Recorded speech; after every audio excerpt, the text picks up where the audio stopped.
जम्मू आ गए, दिल्ली आ गए, अलग अलग जगह पे आ गए, और अभी सरकार उनको कह रही है प्रिजन सेटल। मेरी बात समझ गए? क्या सबके साथ मर्डर हो जाता है? क्या सारी बहुएं जला के मार दी जाती?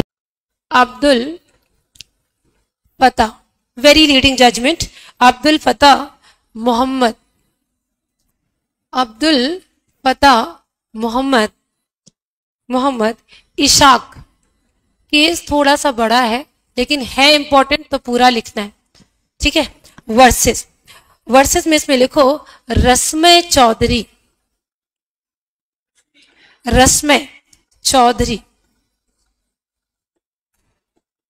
वक्फ में सबसे लीडिंग जजमेंट है ये, ठीक है।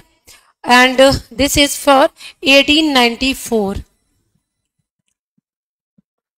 नोटेड वंशप्रिया, अब्दुल फता मोहम्मद इशाक वर्सेस रश्मेधर Chowdhury. This was the first case when the question arises कि whether a person can make a waqf of his property by creating rights for his own family. By creating rights for his own family. इसका अगर मैं brief बताऊं तो यहां पर suppose करो A+B 2 भाई हैं, है ना, और इनकी एक प्रॉपर्टी थी. इन्होंने इस प्रॉपर्टी को क्या करा, वक्फ कर दिया, और वक्फ में पर्पस बताया कि जो मेरे एयर्स होंगे उनको और अभी मेरे मेंटेनेंस के लिए ये प्रॉपर्टी खर्च की जाएगी. It's mean that the benefits of this property is to be exhausted for the maintenance of settlor as well as the benefits of heirs of A and B. Nothing was created to make something for the betterment of society. ऐसा कुछ नहीं था, यानी इसमें कोई भी ऐसा purpose इन्होंने क्रिएट नहीं करा जिसमें रिलीजियस, चैरिटेबल या पायस काइंड की एक्टिविटी करी जाए. इन लोगों ने इसको वक्फ को कर दिया. बाद में क्वेश्चन ये बना कि अब कोई पर्सन प्रॉपर्टी को सेल करना चाहता था, तो इन्होंने ऑब्जेक्शन किया. How can you sell this property, this is a waqf property, can never be sold. Privy council में बच्चों क्वेश्चन ये आया कि if any person has created a waqf of his property but nothing charitable, religious, pious has been created, the benefits are to be taken by settlor और यूनिश्का legal years future. क्या इसको आप वक्फ कह सकते हो? Is it possible? Privy council ने कहा no, this is simply a private waqf which does not fulfil the primary object of the concept of वक्फ.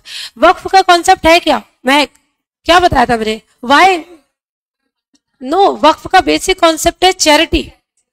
बांधना तो उसकी एक फीचर हो गया, बट बेसिक कॉन्सेप्ट उसका चैरिटी. और आपने ऐसा कैसा वक्फ क्रिएट कर दिया जिसमें कोई चैरिटी नहीं हो रही. इसका मतलब क्या कोई वाकिफ जो वक्फ कह रहा है can eat the waqf himself, यानी पूरा वक्फ का बेनिफिट खुद ही खाए जाएंगे? This is not fair. यहां पर इन्होंने कहा no, this kind of waqf is not valid. Waqf can be made only and only for religious charitable purpose. Although मैं बता दूं आपको, आज की तारीख में ये जजमेंट क्या हो गया है, नो इफेक्ट. पता है क्यों? क्योंकि इसके जस्ट बाद जैसे ये केस आया ना, कब आया था बच्चों, 1894 में.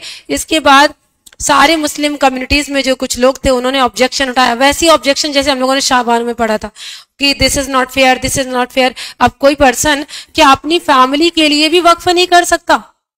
आपने तो कह दिया प्राइवेट नहीं कर सकते. तो इसको खत्म करने के लिए मैं बता दूं आपको, 1913 में ब्रिटिशर्स ने वक्फ वैलिडेटिंग एक्ट को शुरू करा. नाम क्या था, Waqf validating act. This was the first legislation, because हमने शरीयत एक्ट पढ़ा, वो 1937 में है. इसमें उन्होंने कहा कि वक्फ उल औलाद, ठीक है, वक्फ उल औलाद, जिसको आप ये भी कह सकते हो family Waqf, right, family Waqf can be created. It is possible, कोई प्रॉब्लम नहीं है वक्फ में. लेकिन इसका एक और प्रॉब्लम आया था इस लॉ का, ये प्रोस्पेक्टिवली अप्लाई होना था. समझ रहे हो, prospectively it's mean this could be applied only for those waqfs which were created after this law. फिर से लोगों ने प्रॉब्लम कहा गलत गलत गलत। 1930 में हमने इस लॉ में अमेंडमेंट करा और इस लॉ में क्या कर दिया कि नो, ये कैसा होगा, रिट्रोस्पेक्टिवली लागू होगा, यानी this law is to be applied retrospectively. तो इसका मतलब इंडिया में जो भी वक्फ क्रिएट किए गए 1913 से पहले वाले भी, अगर उसमें प्राइवेट वक्फ थे यानी बेनिफिट्स दिए गए थे और उसमें कुछ शेयर्स जो है ना वो आपने चैरिटेबल और रिलीजियस टास्क के लिए रखा था, उन सबको रिकॉग्नाइज कर दिया as a waqf and given all the facilities. समझ आ रहा है ना यूनिष्का? तो ये जो हमारा ग्रोथ है ना लॉ का 1913, फिर 1930 एंड देन फिर 1995, देन 2003 एंड नाउ 2025 जो अभी सुप्रीम कोर्ट में पहुंच गया है ना।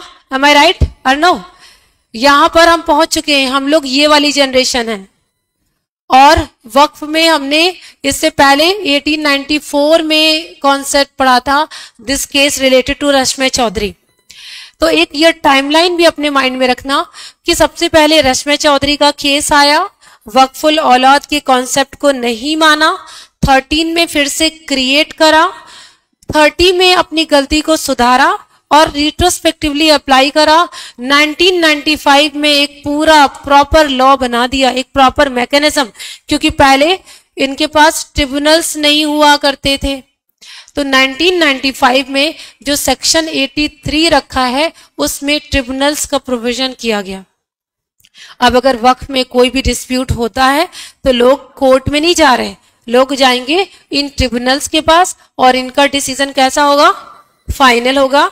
फाइनल होगा क्या यूनिष्का? सब्जेक्ट टू कोई अपील नहीं होती, ट्रिब्यूनल्स की अपील नहीं है, बट फिर क्या है, कोई रेमेडी तो दो यूनिष्का। हाँ नहीं, अभी कोई तो देगा ना, प्रफुल्ल देगा रेमेडी। प्रफुल्ल बताओ बेटा, अगर 1995 के ट्रिब्यूनल्स के पास कोई वक्फ का डिस्प्यूट गया, उसने कुछ डिसाइड कर दिया, civil courts are having no jurisdiction, then what can be done now? Not review. Review का मतलब होता है जजेस सेम अपनी ओपिनियन को रिव्यू कर। Yes, very good. यहां पर आप जाओगे हाई कोर्ट, आप जाओगे सुप्रीम कोर्ट और आप जाओगे through writs. High court and supreme court में आप ओरिजिनल ज्यूरिसडिक्शन में जा सकते हो, साथ ही साथ आप रिट्स भी डालोगे, बट यहीं पर ही। Subscribe for more content.